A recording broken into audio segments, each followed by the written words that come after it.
Welcome to the ODUBlitz.com football show presented by our sponsors, Lions Bridge Financial Advisors, investing and planning for clients throughout Hampton Roads. I'm Ed Miller. I'm here with Harry Minium, columnist for the Virginian-Pilot.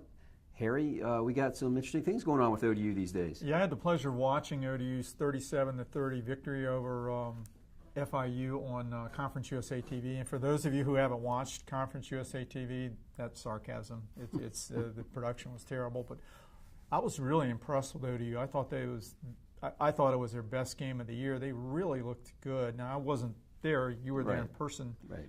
What were your takeaways from the game? I think it's easily their best performance of the year. Offensively, in particular, Stephen Williams was really sharp in the first half, particularly threw for 230 yards in the half.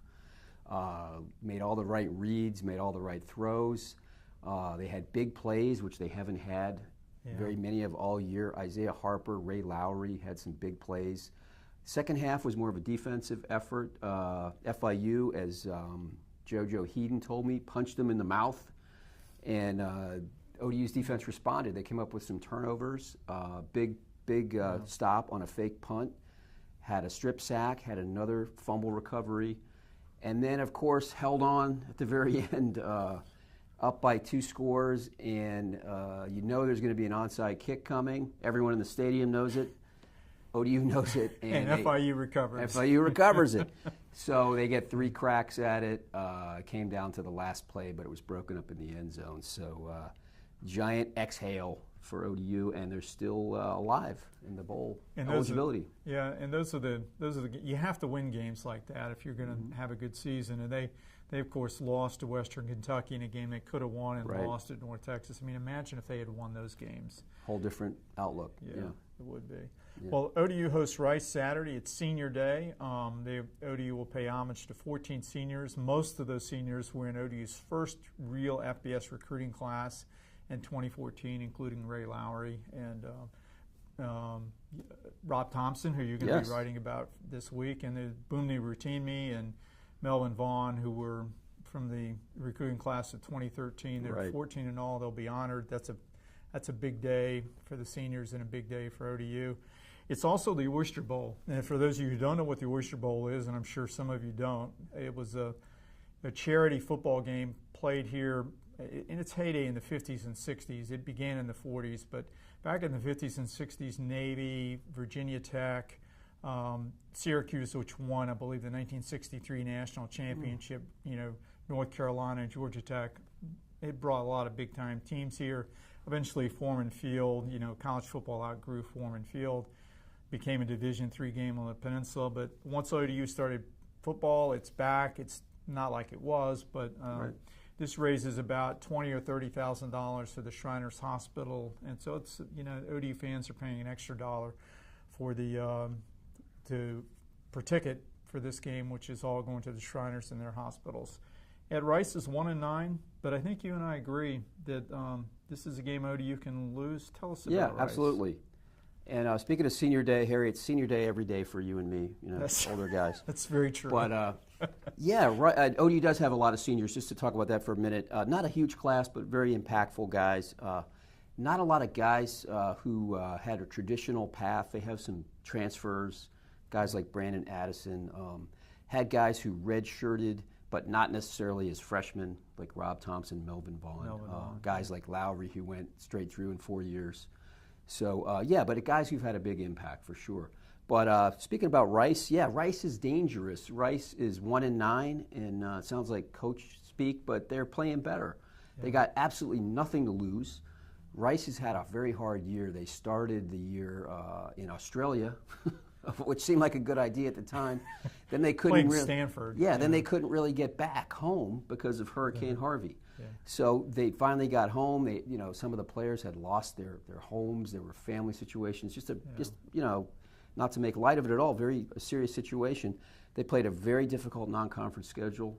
Played Army, Houston, Stanford, and Pitt. As Bobby Wilder said, probably the hardest non-conference schedule of any team in the league. I think he said in a group of 5, and I would agree with that. That's true. Yeah.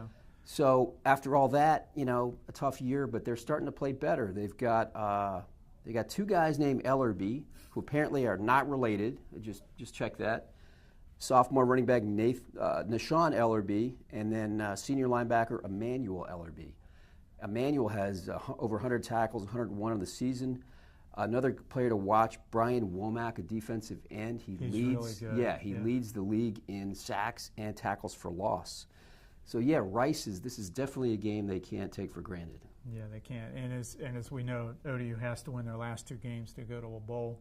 Let me take you back to 2014 for just a second. In ODU's first Conference USA game was at Rice. Rice had won 9 in a row at home. They were the defending conference champions, and they won a bowl game that year. And ODU won 45-42. Taylor Heineke took ODU 67 yards in 31 seconds, and then Ricky Seegers kicked a 25-yard field goal. And we're all looking at each other thinking, wow, maybe FBS football isn't going to be that much of a challenge for ODU, but of course it has been a challenge. We're going to take a short break and learn more about our sponsor, Lions Bridge Financial Advisors. You embody dedication, sacrifice, and commitment. You are an elite athlete. You know the difference superior coaching makes. Lions Bridge Financial Advisors is here to be your financial coach. We'll help you pack for your athletic journey by gathering a complete picture of where you are and where you want to go, and by working with other trusted professionals on your behalf. We're back with the ODU Blitz video podcast. Ed, let's talk about the ultimate goal for any FBS program, and that's a bowl game. ODU has to win its last 2. Do you think they can beat Rice and a pretty good Middle Tennessee team? Do you think they can do it? Yeah, absolutely. It's entirely possible. I mean, Rice, is a team they're supposed to beat. Middle Tennessee on the road, obviously that's a little tougher. Middle's got their quarterback back, Brent Stockstill. But again, you play the games. Middle is not known for having a great home crowd atmosphere. And Thanksgiving Saturday, they'll have a terrible crowd, I'm sure. And they just won on the road at FIU. Backs against the wall. Yeah, it's entirely possible. Yeah. I wouldn't rule it out at all. If ODU gets to 6 wins, as I wrote about earlier this week, I think they're going to get a bowl bid. You're not guaranteed a bowl bid unless you get 7 in Conference USA. And there have been some seasons when 6-win teams don't go to bowls, but the last 2 years, 2 years ago, 3, 5, and 7 teams went to bowls. Last year, there were 5 teams that otherwise wouldn't have qualified. They all went 5 and 7, but they had other factors that went to bowls. So I think if they get to 6 wins, I think they're going to go to a bowl. Yeah, really good chance. And those 5-win bowl teams tend to get made fun of, but it is what it is. But this year, I think you're going to need 6 this year to get there. And by the way, 2 years ago, those 3, 5, and 7 teams, they all won. Right. So yeah. So ODU could wind up going to a non-conference USA bowl. The Boca Raton Bowl, New Orleans Bowl, New Mexico Bowl. Those are all games that are contracted with Conference USA, but there have been some national publications that have 7, 8, 9, 10 Conference USA teams going to bowls. That means they could end up in Montgomery, Alabama in the Camellia Bowl, because I don't think the Sun Belt's going to fill all of its slots. They could end up in the Cure Bowl in Orlando. You'd like that, wouldn't you? I keep my suitcase packed. I'm ready to go. Short notice, wherever ODU goes. So where was ODU? Did ODU move up in the power rankings? Yeah, they moved up a notch to number 10 from 11. Not to skip ahead too much, but Florida Atlantic is still number 1. I think really an interesting story in Boca Raton. It's starting to get a lot of national attention. Lane Kiffin coming in. They're in the ESPN Top 25 power rankings. Okay, I did not know that, but they could finish 11-3, which is pretty good after starting 1-3. North Texas is winning the West, so they're number 2. I've got UAB at 3. FIU, which just stumbled at ODU, but had a chance to win the game on the final play. A solid team at number 4. Then we got Marshall, Southern Miss, Middle Tennessee, Western Kentucky, and who do we have at 9? I know ODU's at 10. Louisiana 9 we have UTSA, and then ODU. La Tech has fallen all the way to 11. Not that they worry about that in the least, but Rice, Charlotte, and UTEP are bringing up the rear as they've done as they have all year in every Conference USA power ranking. So let's look at some of the games in CUSA. We talked about Middle Tennessee as ODU's final opponent. They've got the 100 Miles of Hate game at Western Kentucky. They do, and I think the 100 Miles of Hate really doesn't resonate with the fans there yet. Neither team really draws very well, but it does with the players, you know. Yeah. This is a game where there's very physical game. There's a lot of emotion involved. Western Kentucky won by a point last season. I think it's good for ODU if Middle Tennessee wins this game and becomes bowl eligible. Yeah, because Western finishes at FIU, which again is a tough game. If they can't get that 6th win, better for the Monarchs. And also, I think it's better for ODU if Middle Tennessee already has a bowl bid in hand. You know, they know, take some of that. We're bowl eligible. Yeah. We don't have to beat ODU. Exactly. Take some of that urgency out of that game for them. Charlotte at Southern Miss. Southern Miss is cruising along, 6-4. They're bowl eligible. Charlotte is having a hard year. Yeah, not a lot to say about this game. No. Southern Miss will probably win easily. Yeah. Louisiana Tech at UTEP. UTEP 0-10, but Louisiana Tech, they are the hard luck team in Conference USA. They've lost 3 games by point, including one at South Carolina, unbelievably. Game they almost won, and another in overtime. Yeah. I think Brett McMurphy said this week, this team, I hope they win their last 2 games because they deserve a bowl bid. I agree. They're probably the best 4-6 team in the country, or one of the best for sure. UTEP has not won. You wonder if maybe somehow they can get one. Doesn't appear that they will, but you never know. They're at home. This is their last home game. It's senior day. You never know what happens. And you don't know what La Tech is like. So, but I'm not picking UTEP. Don't get me wrong. I think Louisiana Tech wins easily. Right. UAB at Florida. Here's an interesting game. UAB. They've got nothing to lose. Right. Got to give them a chance. Yeah. Florida's an 11-point favorite, but I don't think anyone at this point would be too surprised if UAB A, made it close, B, even if they won. It's been that kind of year for the Blazers. They've just been and they're 2 plays away from being 9-1 right now. They're exceeding expectations. Army at North Texas. That's an interesting game. I'm sure Army looked like a relatively easy game when this was scheduled, probably several years ago. Yeah. Army's now 8-2, and of course they run the ball really well. And they beat Duke last week. I watched a lot of that game. Army's a good football team. North Texas is good. They've already clinched the West.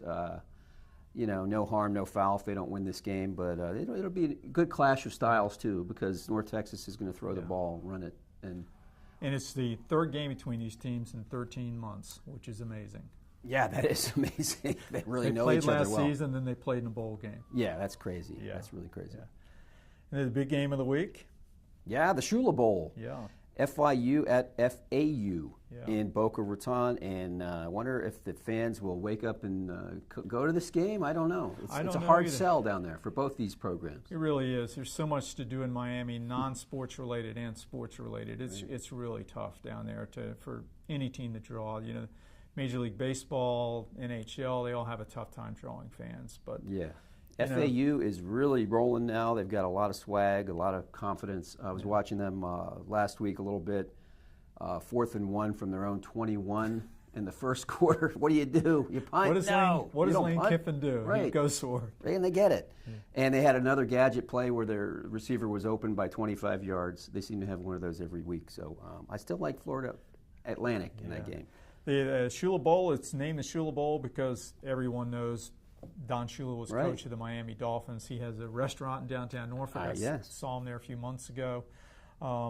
The first coach at FAU was Howard Schnellenberger, who was an assistant with Shula, and FIU's first coach was Don Strock. Yeah, you remember him? Dolphins quarterback, right? And from Virginia Tech. Right, so that's why it's a Shula Bowl. Don Strock. And the last game of the week, Marshall at UTSA. Yeah, UTSA is really kind of struggling right now. They are. They were expected to be a little better. They really need this game. Marshall's already clinched a bowl bid. I don't have a strong feeling either way. One thing about this game, these are the 2 best defenses, probably scoring-wise anyway, in the league. So it shouldn't be a high-scoring affair. Neither one of them gives up many points. And UTSA really might need to win this game, because if they don't, they're going to Louisiana Tech next week, and that's not a game I would like to be playing, having to win to go to a bowl game. Yeah, UTSA Roadrunners. So let's get back to our game, Harry. We've got the Rice Owls. We got 2 Owls in the conference, FAU and Rice. Who do you like in this game? I don't like the Owls in this game. I think Old Dominion will. Old Dominion could lose this game. It really is. there's really a narrow difference between the top and bottom teams in Conference USA, as we saw when Charlotte beat UAB of all things, which is just amazing. But I think ODU will take care of business. It's a game they need to win. It's senior day. I think they win 38-20. Yeah, I think they win too. As Bobby Wilder brought up this week, ODU's been very good in November. Yeah. I think the number was 25-4. And there are reasons for that. He tapers practice. Obviously, they get better during the year. So, I don't think it'll be an easy game, but I agree somewhere in the 31-20 range. I think ODU takes this one and gets to 5 wins and sets up a big game the following week on Thanksgiving weekend. Yes, exactly. So we'll be back next week to tell you about Rice and look forward to Middle Tennessee. For Harry Minium, this is Ed Miller. Thanks again for watching the ODUblitz.com show, presented by our sponsors, Lionsbridge Financial Advisors, investing and planning for clients throughout Hampton Roads. Thank you. We'll see you again next week.